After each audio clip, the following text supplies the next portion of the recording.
Hey everybody, this is William from the Godzilla Files coming at you today with a new Monster Talk video. And today we're going to be talking about the Millennium Era of the Godzilla series. This is the last major era from Toho, and overall it's okay. It might not be one of my favorite eras, but there are some good things to be found in this set of films. So sit back and enjoy, and let's talk about the Millennium series. So before I jump into the things that I don't like about the Millennium Era, I want to talk about the things that I do like. There are some really good things sprinkled throughout this whole entire era of films. Unfortunately, you don't get a lot of it, but when it does do things right, these films can be very good. I think some of the best films in this series would have to be Godzilla 2000, which completely blew away my expectations. I think it was a great start to the series. Godzilla looked very unique, and overall just made you completely forget about Godzilla 1998. That alone makes it a great film in my opinion. But it's still, to this day, I think a lot of people would say their favorite from the Millennium Era. And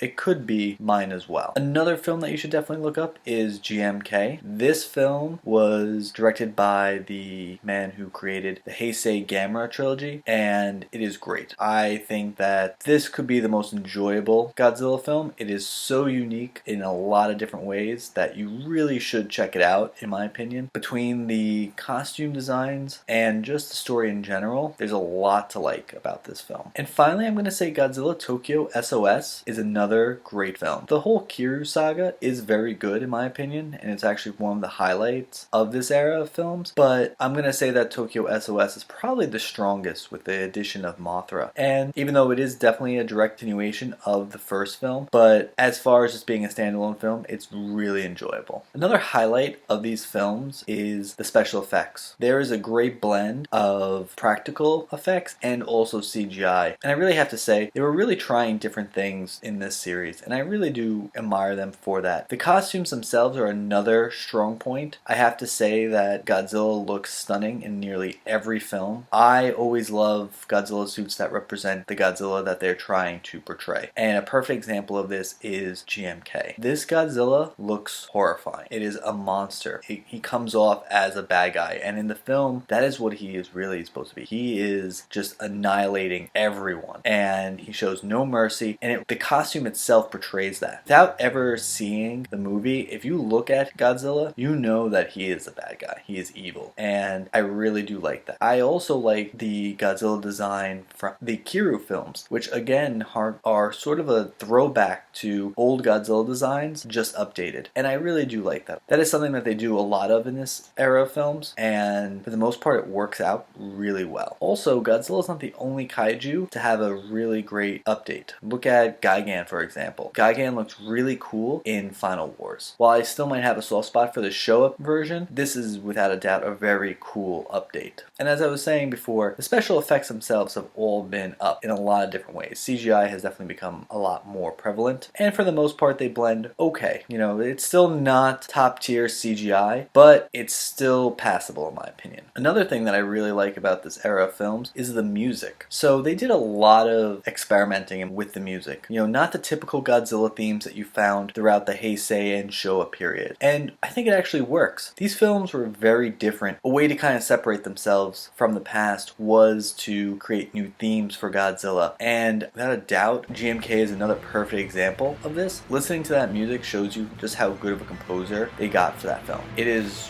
one of the most unique scores from the Godzilla series, and in my opinion, one of the best overall scores in the whole entire Godzilla series. And even the weaker Godzilla films in this era have great music, and that is something that I really do like. In my opinion, the Heisei kind of over-relied on old themes and didn't really create new music for themselves, but in the Millennium series, they knew when to use old music and create new stuff. So even with all these great things that I was talking about, there are still issues with the Millennium Era that I can't get over. And the first being, most of the movies aren't that great. They just don't have that lasting impact as the other films in the series have had. And the best way to describe this is I barely go back and watch these films. I can sit down and watch a Showa film nearly every day if I really wanted to. I enjoy them so much. But the Millennium series, there isn't a lot to go back to. You know, I did explain that GMK and Godzilla 2000 are great films, and they really are. But for some reason, I don't have that emotional connection, or there's something that doesn't hook me like the old series did. So to me, the movies just, I don't know, I don't know if they just missed the mark dark. It's kind of hard to say what's wrong with them, but there's just something missing in my opinion. And I think part of it was the fact that they were coming out every year. And in the Heisei series they did this as well, but it worked a little better because they kind of built on each other. These are always reboots, or they don't pay attention to anything other than the original Godzilla film. And it's kind of hard to get invested when it's always changing. Every year there's a different kind of take on Godzilla. And some of them are unique, but you can't get sucked into that world. It's very hard to world build when you're always rebooting from film to film. Another issue that I had is, even though some of the kaiju fared very well in their updates, there are some that look so bad. Example would be in Final Wars. There's a few kaiju that just look awful. You know, King Caesar looks terrible. His design could be one of the worst designs in the whole entire Godzilla series. It just looks so bad. And Geras looks awful. You know, I don't know what it was. He looks like a toy. And I understand that, you know, that's probably a big moneymaker, but I don't know, it just looks so bad. It looked fake in some shots, in my opinion. The original Showa designs for them were just so much better. They felt like real life creatures. Even other kaiju like King Ghidorah from GMK, I don't know, it wasn't that great, and he just never felt like a King Ghidorah in my opinion. You know, he was a weaker version, but even still, he never gave off the aura of being King Ghidorah. And even Mothra in some films doesn't look that great. Being very small, I've said in the past that I'm not a fan of when you make Mothra a small kaiju. I like her being massive, and in some films in this era, they actually did that really well, like in Tokyo SOS. But again, going back to like GMK, it doesn't look that great. She's not that imposing or anything like that, and you really can tell that she's going to stand no chance against Godzilla. So while some of the designs were hits, there were others that left more to be desired in my opinion. Another issue that I had is that they relied on the same old kaiju. I would have liked to see Toho create new kaiju. You know, even in the Heisei series, they were creating new kaiju still, and it just seemed like in the Millennium Era, they just stopped. And it's a shame because I think they could have done a lot with the technology that we have, but they just decided to go with King Ghidorah, Mechagodzilla, Mothra. You know, they didn't really take too many chances, and that's a shame because I think that would have made these films stand out a little bit more. You know, they went the safe route for nearly all their films, but I think when Toho is thinking out of the box and being creative is when they succeed. When they're just doing by the numbers, these Godzilla films become more of a chore to watch, and that's a shame because Godzilla movies should just be fun in general. So while I know I feel like I am harping on the Millennium Era, I still have to say that it is still a good era of films. Most of these films, you will find some enjoyment out of them. They're just not as memorable as past eras, and it's a shame. Like I said, I think there was a lot of potential here, but Toho just kind of dropped the ball for the most part, at least in my opinion. But let me know in the comments below what you guys think about the Millennium Era. I'm always interested in hearing more about what people think of Godzilla films. And as always, I hope you enjoyed this video, and I'll talk to you all later.